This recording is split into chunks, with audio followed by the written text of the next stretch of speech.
এক্সুমা বর্তমানে গোটা বিশ্বে সাড়া ফেলে দিয়েছে এই কোরিয়ান হরর মুভি। এক্সুমা শব্দটি এসেছে এক্সিউমেশন শব্দ থেকে, যার আক্ষরিক অর্থ হলো কবর খোঁড়া বা কবর খুঁড়ে কিছু বের করা। চলুন শুরু করা যাক এক্সুমার এক্সপ্লেনেশন। কি আছে এই সিনেমায় যা নাড়িয়ে দিয়েছে গোটা বিশ্বকে। কিন্তু তার আগে তোমরা কিন্তু সাবস্ক্রাইব করে দিতে একদম ভুলবে না। লাইক কমেন্ট করে অবশ্যই জানাবে যে কীরকম লাগছে, কারণ এইখানে কিন্তু আমি তোমাদের সব রকম থিওরি এক্সপ্লেন করে দিয়েছি। তো চলো শুরু করা যাক। আমাদের সিনেমা শুরু হয় লস অ্যাঞ্জেলেসের পটভূমিকায়, যেখানে আমাদের পরিচয় হয় আমাদের দুজন মুখ্য চরিত্র ওয়ারিম ও তার অ্যাসিস্ট্যান্ট বঙ্গিলের সাথে। তারা দুজনে শামান অর্থাৎ ওঝা বলা যায়। তাদের ডেকেছে অত্যন্ত ধনবান ও প্রভাবশালী পার্ক গিয়নহ্যন। এখানে আমরা তাকে পার্ক বলেই সম্বোধন করব। তার সদ্যজাত পুত্রর কোনো সমস্যা দেখা দিয়েছে। জন্মের পর থেকে তার কান্নাই থামছে না। হসপিটালে গিয়ে ওয়ারিম শিশুটিকে দেখার পরই বুঝতে পারে যে তার কোনো সমস্যা রয়েছে এবং তাদের বাড়িতেও এই একই সমস্যা রয়েছে। সে বলে তার এই সমস্যা তার বাবা বা ঠাকুরদার থেকে এসছে। কিন্তু পার্কের স্ত্রী এই কথা শুনে একটু অবাক হন। তিনি বলেন যে তার শ্বশুরমশাই প্যারালাইজড এবং তার শ্বশুরমশাইয়ের বাবা অর্থাৎ পার্কের ঠাকুরদা বহু বছর আগেই মারা গেছেন। এরপর ওয়ারিম এবং বঙ্গিল পার্কের বাড়িতে আসে। পার্ক তাদের বলে যে তাদের বংশের প্রত্যেক সন্তানকেই এমন সমস্যার সম্মুখীন হতে হয়েছে। তার দাদা মানসিক হাসপাতালে আত্মহত্যা করেছে এবং তার স্ত্রীরও এর আগে 2বার মিসক্যারেজ হয়েছে। সুতরাং তারা এই বাচ্চাটাকে মনে প্রাণে বাঁচাতে চাইছে। ওয়ারিম পার্ককে বলে যে তাদের কোনো পূর্বপুরুষ হয়তো অতৃপ্ত বোধ করছে, তাই এরকম সমস্যা হচ্ছে। সম্ভবত সেটা পার্কের দাদু বা গ্র্যান্ডফাদার। ওয়ারিম বলে এই সমস্যার সমাধানের জন্য তার আরও কিছু লোকের প্রয়োজন। এরপর আমাদের পটভূমি চলে আসে কোরিয়াতে এবং আমাদের পরিচয় হয় অপর দুই প্রধান চরিত্রের সাথে, কিম সাং দেওক এবং ইয়ং গ্যাম। কিম সাং দেওক একজন ফেংশুই এক্সপার্ট। এখানে দেখা যায় যে তারা কোনো এক বিত্তশালী পরিবারের এক সদস্যের কবর খুঁজছে। কিম সাং দেওক কবরের মাটি জিভে ঠেকিয়েই বুঝতে পারেন যে জায়গাটি শুভ না অশুভ। এই পরিবারের লোকেরা কিছুদিন ধরেই তাদের গ্র্যান্ড মাদারকে নিয়ে নানা রকম দুঃস্বপ্ন দেখছিলেন, তাই জন্যেই তারা এই পদক্ষেপটি নিয়েছেন। কবর খোঁড়ার পর দেখা যায় মৃতের দাঁত নেই, বা বলা ভালো ঠাকুমার নকল দাঁতের পাটি সেই কফিনে নেই। এই সময় দেখা যায় যে তার নাতি ঠাকুমার স্মৃতিচিহ্ন স্বরূপ এটি রেখে দিয়েছিল। ফলে তার ঠাকুমা তৃপ্ত হতে পারছিলেন না এবং তাদেরকে নানা রকম দুঃস্বপ্নের মাধ্যমে ইঙ্গিত দিচ্ছিলেন। এখানে যেহেতু আমরা কিম সাং দেওক সম্বন্ধে কথা বলছি এবং তিনি একজন প্রধান চরিত্র, তাই তার ফিলোসফি সম্বন্ধে কিছুটা জেনে নেওয়া প্রয়োজন। কিম সাং দেওক মনে করতেন মানুষ জন্ম হয় মাটি থেকে, মানুষ মাটি থেকে উৎপন্ন খাদ্য খেয়েই বেঁচে থাকে এবং মৃত্যুর পরও সে মাটিতে মিশে যায়। এরকমভাবেই মাটির সাথে মানুষের একটা নেভার এন্ডিং সাইকেল চলতে থাকে এবং তিনি প্রায় 40 বছর ধরে ফেংশুই এক্সপার্টের কাজ করছেন এবং ফেংশুই অনুযায়ী বিভিন্ন মৃতদেহকে সঠিক জায়গায় কবর দেওয়ার কাজ করছেন, যাতে মৃতর আত্মা শান্তি পায় এবং তাদের পরিবারে কোনো রকম বিপদ না আসে। এরপর আমরা দেখতে পাই ওয়ারিম এবং বঙ্গিল কিম এবং ইয়ংয়ের সাথে দেখা করতে আসে এবং পার্কের ব্যাপারে তারা সব কথা বলে। এই সময় পার্কও কোরিয়া চলে আসে এবং একটি হোটেলে ওঠে।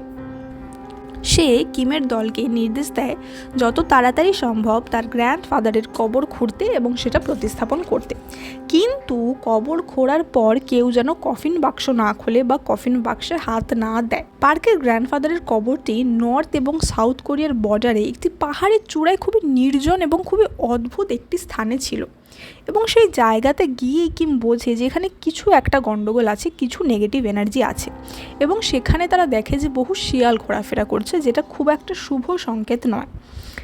এবার কবরের সামনে গিয়ে যে ফলকটি থাকে সেখানে দেখা যায় যে সেই ফলকে কারোর নাম লেখা নেই, শুধুমাত্র কতগুলি নাম্বার লেখা ছিল, যা খুবই অদ্ভুত। কারণ পার্করা এত বড় লোক, এত বিত্তশালী, এরকম পরিবার এরকম সাধারণ একটা কবর আশাই করা যায় না। ফলে কিম পার্ককে জিজ্ঞেস করে কবরটি সম্বন্ধে যে আসলে কি ব্যাপার, এরকম সাধারণভাবে কেন কবর দেওয়া হয়েছে। কিন্তু পার্ক বলে যে তার দাদু দেশের জন্য অনেক কিছু করেছিলেন এবং তার দাদু একজন সৈন্য ছিলেন। কিন্তু তখনকার দিনে বিভিন্ন ধরনের কবর চোর বা গ্রেভ ডিগার ছিল, যারা বড় লোকদের কবর খুঁড়ে বিভিন্ন মূল্যবান জিনিস নিয়ে নিত। সেই ভয় এইভাবে সাধারণভাবে তারা কবরটা দিয়েছে যাতে গ্রেভ ডিগাররা সেই কবর না খোঁড়ে। পার্ক এও বলে যে সেই সময় কিসুনে নামে একজন মঙ্ক এইখানে কবর দিতে বলেছিল, তাই জন্যই এরকম জায়গায় কবর দেওয়া হয়েছিল। কিন্তু কিম এই কথাটা শুনে একটুখানি সন্দেহ প্রকাশ করেন, কারণ কিসুনে নামে কোনো রকম মঙ্কের কথা তিনি শোনেননি। এরপর তিনি সেই জায়গার মাটি জিভে ঠেকিয়ে দেখেন এবং বুঝতে পারেন যে না, জায়গাটার মধ্যে নিশ্চয়ই কোনো গণ্ডগোল আছে। তাই জন্য তিনি বলেন যে এখানে তিনি কোনো রকম কাজ করবেন না। কিন্তু সেদিন রাত্রে পার্ক তার ছোট্ট সন্তানের কথা বলে কিমকে কনভিন্স করার চেষ্টা করেন এবং বলে তিনি তার সন্তানকে বাঁচানোর জন্যই এত কিছু করছেন। এবং এই কথোপকথনের মাঝখানে ওয়ারিম একটা আইডিয়া দেয়। ওয়ারিম বলে যে যদি আমরা একটা রিচুয়াল করতে করতে কবর খোঁড়ার কাজ করি তাহলে হয়তো আমরা সেফ থাকবো এবং কোনো রকম নেগেটিভিটি আমাদেরকে প্রভাব ফেলতে পারবে না। সেই মতো তারা প্রক্রিয়াটির আয়োজন করে। 5টি শূকর এবং অন্যান্য বাদ্যযন্ত্র, ছুরি, বিভিন্ন রকম জিনিসের তারা আয়োজন করে। 5টি লোক যারা সেই কবর খুঁড়বে সেই 5টি লোককেই রিপ্রেজেন্ট করছিল এই 5টি শূকর। বঙ্গিল সেই 5টি শ্রমিকের মাথায় লাল টিকা দিয়ে তাদের প্রোটেকশন দিয়ে দেয়। এবং এই রিচুয়ালে পার্কের পিসি, অর্থাৎ যার কবর খোঁড়া হচ্ছে সেই গ্র্যান্ডফাদারের মেয়েও উপস্থিত ছিল। এইবার এই রিচুয়াল শুরু হয়, যেটা দেখতে খুবই ভয়ঙ্কর ছিল এবং এই সিনটা এই সিনেমার অন্যতম একটা সিন। বঙ্গিল জোরে জোরে ঢাক পিটিয়ে কিছু মন্ত্র উচ্চারণ করতে থাকে এবং ওয়ারিম সেই তালে তালে নাচতে শুরু করে। ছুরি দিয়ে শূকরের দেহ ছিন্ন বিচ্ছিন্ন করতে থাকে, রক্ত খেতে থাকে অনেকটা ভর হওয়ার মতো।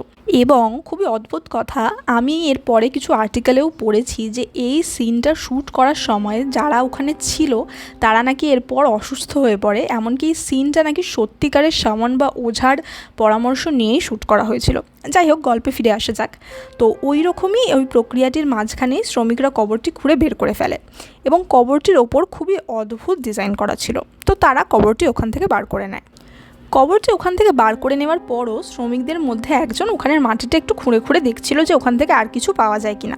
কিন্তু তখনই সে একটি অদ্ভুত সাপ সেখানে দেখতে পায়, যার মাথাটা অনেকটা একটা মহিলার মতো ছিল এবং খুবই অদ্ভুত দেখতে ছিল এই সাপটি।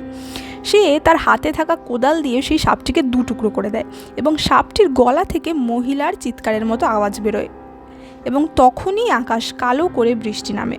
কিম বলে যে বৃষ্টির মধ্যে কাউকে কবর দেওয়া খুবই দুর্ভাগ্যজনক এবং অশুভ, সুতরাং সেটাকে মর্গে রাখা হোক, পরের দিন কবরটি প্রতিস্থাপন করা হবে। কবরটিকে মর্গে রাখা হয়, কিন্তু কিমের সন্দেহ কোনোভাবেই মন থেকে যাচ্ছিল না। তাই কিম খোঁজ খবর নেওয়ার জন্য ওই পাহাড় সংলগ্ন গ্রামেই একটি টেম্পেলে কিসুনের খোঁজ করতে যায়।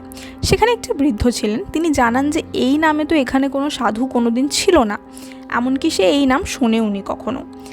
তখন কিম তাকে পাহাড়ের চূড়ার কবরটি সম্বন্ধে জিজ্ঞেস করেন। তো সেই বৃদ্ধটি বলেন যে সেই কবর নিয়ে তিনি অনেক রকম গুজব শুনেছেন। তিনি শুনেছেন যে ওই কবরের মধ্যে বা কফিনের মধ্যে অনেক রকম ধন সম্পত্তি আছে এবং সেই ধন সম্পত্তির খোঁজে নাকি অনেক লোক এখানে এসেওছে, কিন্তু কেউই ওই কবরটি খুঁড়ে আনতে পারেনি বা ওখান থেকে ফিরে আসতে পারেনি। তারা খুবই অদ্ভুতভাবে ওখান থেকে অদৃশ্য হয়ে গেছে বা গায়েব হয়ে গেছে।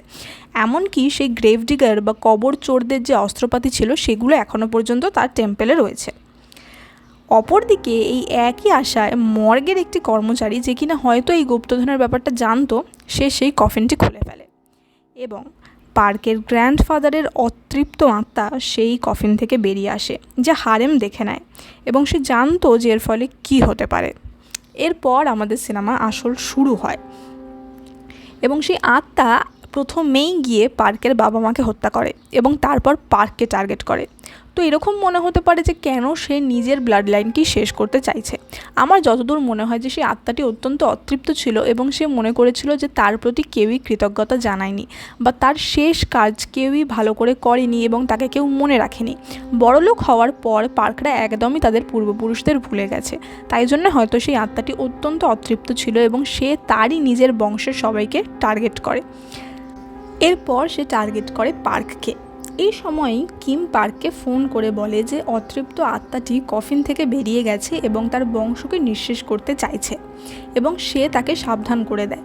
কিন্তু তখনই পার্ক শুনতে পায় তার হোটেলের দরজায় ধাক্কার আওয়াজ এবং বাইরে থেকে সে শোনে মিস্টার কিমের গলা, যিনি বলছেন দরজা খুলতে, অর্থাৎ ফোনেও মিস্টার কিম এবং দরজাতেও মিস্টার কিম।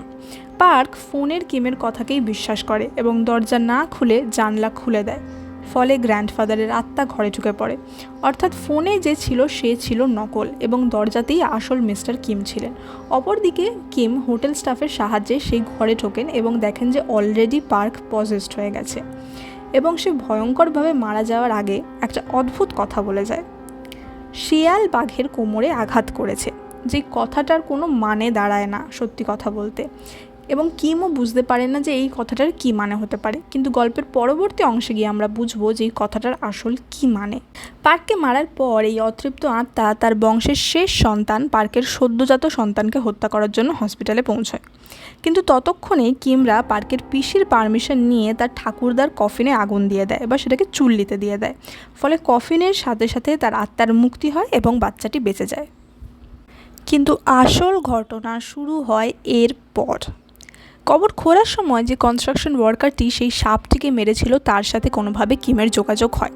সেই কনস্ট্রাকশন ওয়ার্কারের থেকে কিম সেই সাপটির কথা জানতে পারে এবং সেই ওয়ার্কারটি বলে যে সেই সাপটি মারার পর থেকে সে সব জায়গায় সাপ দেখছে এবং তাকে হন্ট করছে সেই সাপটি।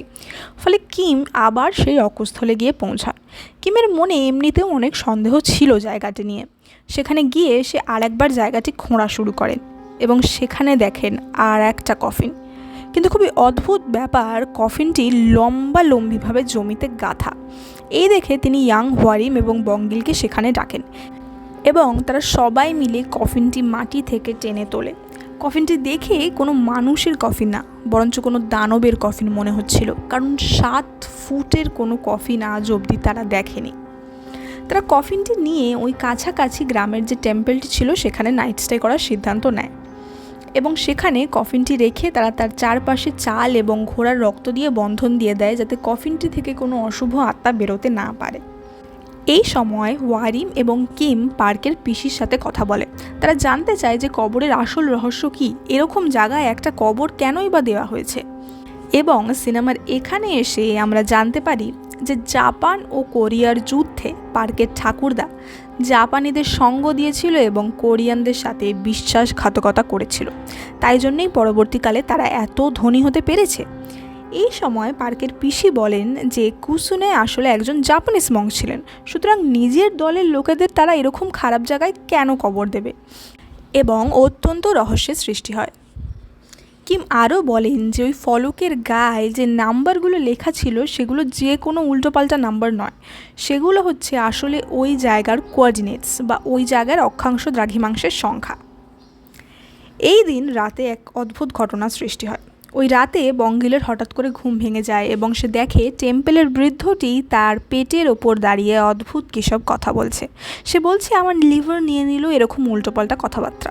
সে তৎক্ষণাৎ বুঝতে পারে যেটা অলৌকিক কিছু বা স্বপ্নের কিছু এবং সে মন্ত্র বলে ঘুম থেকে উঠে পড়ে এবং উঠে সেই বৃদ্ধের খোঁজ করতে যায়। বৃদ্ধের খোঁজ করতে গিয়ে দেখে যে বৃদ্ধটি যেখানে শুয়েছিল সে সেখানে নেই। সে খামারের দিকে খুঁজতে যায় এবং গিয়ে দেখে একটি 7 ফুট লম্বা দানবীয় ডিমন সে বৃদ্ধের পেট চিরে লিভার বার করে দিয়েছে। সেই দেখে বঙ্গেল বাকিদের ডাকতে যায়। অন্যদিকে ওয়ারিম তখন তার মৃত ঠাকুমার কাছে উপদেশ চাইছিল এবং তিনি ওয়ারিমকে সেখানে যেতে বারণ করেন। এখানে একটা কথা বলে রাখা ভালো যে ওয়ারিমের ঠাকুমা একজন শক্তিশালী শামান বা ওঝা ছিলেন এবং তার থেকেই ওয়ারিম এবং তার দিদি এই ক্ষমতা পেয়েছে। যাই হোক, ওয়ারিম সঙ্গে সঙ্গে ওই কফিনের কাছে গিয়ে দেখে যে কফিনের ডালা ভাঙা এবং সেখানে একজন জাপানিজ সৈন্যের মাথার হেলমেট পরে আছে। ঠিক তখনই জাপানিজ জেনারেলের ডেমন সেখানে এসে যায়। সে ওয়ারিমকে অ্যাটাক করতে গেলে বঙ্গিল তাকে বাঁচাতে আসে এবং ডেমনকে স্ট্যাব করে দেয়, কিন্তু তাতে কোনো ফল হয় না। ডেমনটি বঙ্গিলকে তুলে ধরে এবং তার লিভারের সাইডে পেট চিরে দেয়। এরপর সে ওয়ারিমকে অ্যাটাক করতে যায়, কিন্তু তখনই সে দেখে ওয়ারিমের পিছনে বেশ কিছু স্তম্ভ, যা দেখে বোঝা যায় এটা একটা টেম্পল। সেটা দেখার সাথে সাথেই সে সেখান থেকে আগুনের গোলা হয়ে চলে যায়। এখান থেকে একটা জিনিস তো বোঝা যায় যে সেই ডেমনটির এলিমেন্ট হচ্ছে ফায়ার। ওয়ারিম সঙ্গে সঙ্গে বঙ্গিলকে হসপিটালে নিয়ে আসে এবং ততক্ষণে তার অবস্থা খুবই ক্রিটিক্যাল হয়ে পড়েছিল। এই সময় কিম অত্যন্ত অনুতপ্ত অনুভব করেন, কারণ তার জন্যই সব কিছু শুরু হয়েছে। তিনি মনে করেন যে সব কিছু শেষ করতে হলে আবার সেই শুরুর জায়গায় ফিরে যেতে হবে এবং তাকেই সব কিছু ঠিক করতে হবে। সে তৎক্ষণাৎ সেই টেম্পলে ফিরে যায় এবং যে বৃদ্ধ লোকটি তাকে বলেছিল কবর চোরদের কথা, যা কিনা অস্ত্রপাতি এবং বিভিন্ন জিনিস তার কাছে রাখা ছিল, সেইগুলো সে দেখতে থাকে। সে কবর চোরদের বিভিন্ন অস্ত্রপাতির মধ্যে সে একটি ডায়েরি খুঁজে পায়। কিম সেই ডায়েরি দেখে বুঝতে পারেন যে তারা ডাওইজম বা টাওইজমে বিশ্বাস করত। এই মত অনুযায়ী বা এই তত্ত্ব অনুযায়ী ইয়েন এবং ইয়াং একে অপরের বিপরীত। ঠিক তেমনই প্রকৃতির 5টি element, wood, metal, water, fire, earth. এর মধ্যে উড ও মেটাল একে অপরের বিপরীত, আবার ওয়াটার ও ফায়ার একে অপরের বিপরীত। এইটা বলা এই জন্যই কারণ গল্পের শেষ অংশে এই কথাগুলি গুরুত্বপূর্ণ ভূমিকা কিন্তু পালন করবে। অপরদিকে এই সময় হসপিটালে ওয়ারিম তার দিদি এবং বঞ্জির সাহায্যে একটি রিচুয়াল করে এবং বঙ্গিলের মধ্যে সেই জাপানিজ জেনারেল ডিমনের আত্মাটিকে নিয়ে আসে এবং তার কথা থেকে তারা বুঝতে পারে যে ওই ডিমনটি কিছু একটাকে প্রোটেক্ট করছে বা কিছু একটা জিনিসকে গার্ড করছে। কিম অপরদিকে ওই কবরের জায়গাটি আবার ঘুরতে শুরু করে এবং সেখানে গিয়ে সে যা দেখে তা গল্পের মোড় পুরোপুরি ঘুরিয়ে দেয়।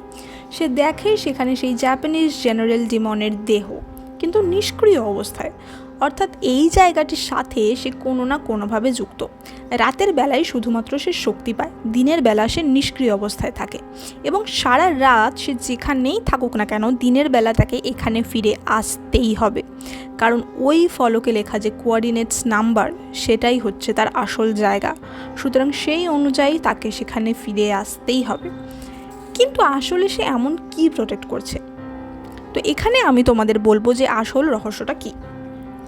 জাপান ও কোরিয়ার যুদ্ধের সময় জাপানিরা যখন বুঝতে পারে যে যুদ্ধ আর বেশি দিন সম্ভব নয়, তখন তারা কোরিয়াকে ভেঙে ফেলার জন্য অন্য পন্থা অবলম্বন করে। কোরিয়ার ভারসাম্য বিগড়ানোর জন্য তারা কোরিয়ার নানা জায়গায় মন্ত্রপুত কিছু রড পুঁতে দেয়, যা কোরিয়ার ফেংশুইকে বরবাদ করে দেবে। মনে করা হয় যে নর্থ কোরিয়া এবং সাউথ কোরিয়ার যে বিভাজন হয়েছে তাও এই কারণেই হয়েছে। পার্ক মারা যাওয়ার সময় বলেছিল যে শেয়াল বাঘের কোমরে আঘাত করেছে। এখানে আমি তোমাদের বলবো যে এই কথাটার অর্থ কী। এখানে শেয়াল বলতে বোঝানো হয়েছে কিসুনেকে। কিসুনে একজন জাপানিজ মং ছিলেন, তিনি কোনো সাধারণ লোক ছিলেন না। মনে করা হচ্ছে যে সেই হচ্ছে শেয়ালের রূপধারী একটি ওমেন এবং কোরিয়ার ম্যাপটা অনেকটা শুয়ে থাকা বাঘের মতো। কিসুনে অর্থাৎ শেয়াল বাঘের কোমরে বা মেরুদণ্ডে আঘাত করেছে। এইটা বলতে ম্যাপের ঠিক সেই জায়গাটিকেই বোঝায় যেখানে পার্কের ঠাকুরদার কবর রাখা আছে, অর্থাৎ সেই জায়গাটাতেই নিশ্চয়ই কোনো রড আছে যেটা কোরিয়ার ভারসাম্য নষ্ট করছে। সেই কবর চোর বা গ্রেভ ডিগার্সরা আসলে কিন্তু কবর চোর ছিলেন না, তারা ছিলেন কোরিয়ার দেশপ্রেমী কিছু লোক, যারা সব জায়গা থেকে এই মন্ত্রপুত রডগুলো খুঁজে খুঁজে ধ্বংস করছিলেন। কিন্তু একটা রড তারা কখনোই পাননি, যেটা এখনও রয়ে গেছে এবং সবচেয়ে বড় টুইস্ট গল্পের কিন্তু এখনও বাকি। এটা রিয়েলাইজ করার পর কিম, ওয়ারিম এবং বঙ্গিলের সাথে একটা প্ল্যান করে যে এই শেষ রডটা ধ্বংস করতে হবে। ওয়ারিম হাসপাতালে তার দিদি ও বঞ্চিকে বলে বঙ্গিলকে প্রোটেক্ট করতে এবং সে বুঝতে পারে যে বঙ্গিলকে ডেমনটা পুরোপুরিভাবে মারতে পারেনি বা কবজা করতে পারেনি, তার কারণ বঙ্গিলের সারা গায়ে বৌদ্ধিক মন্ত্র ট্যাটু করা রয়েছে। তাই তারা তিনজন অর্থাৎ ওয়ারিম, কিম এবং ইয়াং তাদের সারা গায়ে মুখে এরকম কিছু মন্ত্র ইঙ্ক দিয়ে লিখে নেয়।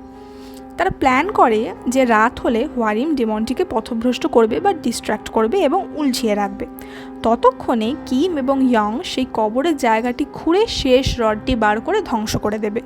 প্ল্যান তো তারা খুবই সিম্পল বানিয়েছিল, কিন্তু তাদের প্ল্যান কি আদেও সফল হয়েছিল? এই প্ল্যান অনুযায়ী ওয়ারিম জাপানিজ ডিমনটিকে ডিস্ট্র্যাক্ট করতে থাকে এবং ডিমনটি তাকে অ্যাটাক করতে গেলে তার ঠাকুমার আত্মা তাকে প্রোটেক্ট করে। অপরদিকে কিম ও ইয়ং অনেক খোঁড়াখুঁড়ির পরও কোনো রড পায় না। তাহলে কি করে ধ্বংস হবে সেই রড? এমন সময় সেখানে ডিমনটি ফিরে আসে এবং কিমকে দেখতে পেয়ে তাকে প্রায় আধমরা করে দেয়, তার পেট চিরে দেয়। কিমকে বাঁচানোর জন্য ইয়াং এবং ওয়ারিম তার গায়ে সাদা ঘোড়ার রক্ত ঢেলে দেয়, কিন্তু তাতে সে পুরোপুরি শেষ হয় না।